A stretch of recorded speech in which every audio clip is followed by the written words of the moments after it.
नमस्कार। कैसे हैं आप? उम्मीद करते हैं आप सब बढ़िया होंगे। तो आज की क्लास में हम एलसीएम और एचसीएफ से रिलेटेड एक क्वेश्चन करेंगे। मैं तो कहूंगा वीडियो को पॉज करें और एक बार इस क्वेश्चन को खुद सॉल्व करें। आइए सबसे पहले मैं इस क्वेश्चन में जो कांसेप्ट हम यूज करने वाले हैं उसके बारे में थोड़ा बहुत समझ लें। देखिए इस क्वेश्चन में ना सबसे पहले हम यूज करेंगे कंसेप्ट यूज होगा यहाँ पे लीस्ट प्राइम फैक्टर। अब लीस्ट प्राइम फैक्टर है क्या, सबसे पहले इसको समझ लेते हैं।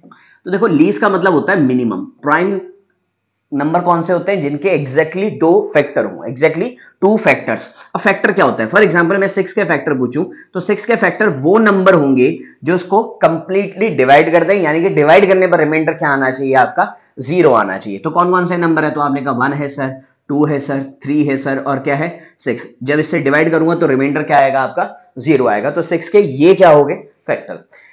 अब प्राइम फैक्टर का मतलब इनमें प्राइम नंबर कौन कौन से है? तो आपने कहा 2 और 3। इसके प्राइम फैक्टर कौन कौन है? 2 और 3 है। क्लियर है? आइए आप समझते हैं लीस्ट प्राइम फैक्टर क्या है। फॉर एग्जांपल मैं एक नंबर लिखूं 15, तो आप कहेंगे सर इसको लिख सकते हैं प्राइम फैक्टराइजेशन में 3 इंटू 5। मैं एक और नंबर लिखूं 100, तो इसकी प्राइम फैक्टराइजेशन करेंगे तो आप कहेंगे सर 2 का स्क्वायर इंटू 5 का स्क्वायर, है ना। फॉर एग्जाम्पल मैं लिखूं एक नंबर लिखूं 35, तो आप कहेंगे 5 इंटू 7। मान लीजिए मैं कोई एक नंबर m कह दूं, मैं कहूं कि 3 की पावर क्यूब, 5 की पावर स्क्वायर और 7 की पावर 9।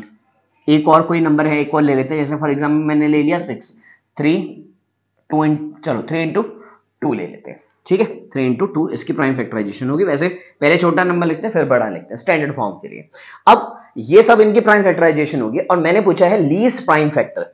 तो इस नंबर का सबसे छोटा प्राइम फैक्टर कौन है? तो आपने कहा 3, तो इसका लीस्ट प्राइम फैक्टर क्या हो गया? 3। इसमें पूछूं तो आप कहेंगे 2, क्योंकि लीस्ट प्राइम फैक्टर कौन है? 2। इसमें पूछूं लीस्ट प्राइम फैक्टर तो आप कहेंगे 5। इसमें लीस्ट प्राइम पूछूं तो क्या होगा? 3। और इसमें लीस्ट प्राइम पूछूं तो आप क्या कहेंगे? 2। तो उम्मीद कर रहे हैं लीस्ट प्राइम फैक्टर का मीनिंग आपको समझ आ गया होगा। अब ये समझ आ गया तो जरा ध्यान से देखो कि जो इवन नंबर है ना, जो इवन नंबर है, ये भी इवन है, ये भी इवन है, जो इवन नंबर है ना उनका लीस्ट प्राइम फैक्टर हमेशा क्या होता है? 2 होता है। यानी कि इवन का लीस्ट प्राइम फैक्टर क्या होता है? हमेशा 2 होता है। ये बात भी आपको समझ आ गई। एक बात और समझ लेते हैं फिर आगे बढ़ते हैं। अब एक बात सुनो, जब मैं दो इवन नंबर को ऐड करूंगा, इवन प्लस इवन करूंगा, तो आंसर हमेशा क्या आएगा? इवन में आएगा। अगर मैं ऑड प्लस ऑड करूंगा, दो ऑड नंबर को ऐड करूंगा, तो रिजल्ट हमेशा क्या आएगा? इवन आएगा। और अगर मैं इवन प्लस ऑड कर दूं, एक इवन नंबर ले लूं और एक ऑड नंबर ले लूं, तो आंसर हमेशा क्या आएगा? ऑड आएगा। ये बात भी समझ आ गई। ये थी बात नंबर 2। बात नंबर 3 के बारे में भी चल रहे हैं। जो भी इवन नंबर है ना, जो भी इवन नंबर है वो हमेशा 2 इंटू एन की फॉर्म में रिप्रेजेंट होंगे।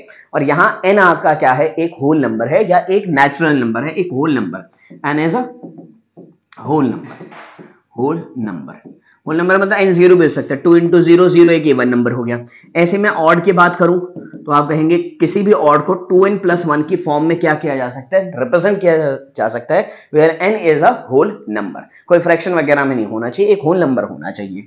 ठीक है, तो किसी भी इवन नंबर को लिखा जाता है 2 इंटू एन, किसी भी ऑड नंबर को लिखा जाता है 2n प्लस 1 की फॉर्म में। जैसे फॉर एग्जाम्पल 15 है तो मैंने इसको लिखा 14 प्लस 1, तो 14 को लिखूंगा मैं 2 इंटू 7 प्लस 1, तो ये इस फॉर्म में हो गया ना, 2n प्लस 1 की फॉर्म में।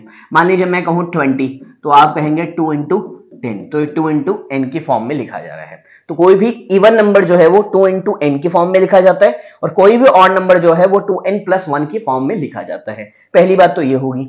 एक बात ये है कि इवन, दो इवन को ऐड करूंगा तो इवन आएगा, दो ऑड को ऐड करूंगा तो इवन आएगा, इवन प्लस ऑड करूंगा तो क्या आएगा? ऑड आएगा। तो उम्मीद कर रहे हैं ये सारी बातें आपको समझ आ गई हैं। अगर बातें बिल्कुल आपको समझ आ गई हैं तो आज का जो क्वेश्चन है हम इसको दो तरीके से करेंगे। एकदम पहले बिल्कुल शॉर्टकट मेथड से, जहां हमें बिल्कुल भी कुछ नहीं लिखना पड़ेगा, और एक हम इसको पूरे मेथड के थ्रू कि कैसे इसको सॉल्व किया जाता है, कैसे प्रूव किया जाता है, जर्नल मेथड एक है। तो आइए करते हैं। पहले बिल्कुल शॉर्टकट मेथड से, पेन बिल्कुल से कम चलाएंगे। कहता है if 3 is the least prime factor of number A. 3 जो है ए का लीस्ट प्राइम फैक्टर है, और क्योंकि इस नंबर का 3 है लीस्ट प्राइम, 2 नहीं है, तो ये बात तो कंफर्म होगी ये जो ए है वो एक ऑड नंबर है ना। अभी मैंने बताया ना, इवन नंबर होगा तो उसका लीस्ट प्राइम फैक्टर क्या होगा? 2 होगा, और अगर उसका लीस्ट प्राइम फैक्टर 2 नहीं है तो ये कंफर्म है कि वो एक ऑड नंबर है। ठीक है, and 7 is the least prime factor of b, यानी कि पता चल गया बी भी क्या है भाई? एक ऑड नंबर है है ना, बी भी क्या है, एक ऑड नंबर है, और मैंने दो ऑड नंबर को ऐड करा है, और मैंने अभी अभी बताया कि जब दो ऑड नंबर को ऐड किया जाता है तो रिजल्ट हमेशा क्या आता है, एक इवन नंबर आता है, और क्योंकि a प्लस बी एक इवन नंबर है तो इसका लीस्ट प्राइम फैक्टर 100% क्या होगा, 2 होगा। उम्मीद कर रहे हैं आपको समझ आ गई है बात, समझ आ गई। तो ये तो था शॉर्टकट मेथड, अब इसका थोड़ा सा एक वो मेथड भी कर लेते हैं जिसमें हम इसको जर्नलाइज करेंगे, एक स्टेटमेंट वगैरह के फॉर्म में रिप्रेजेंट करेंगे।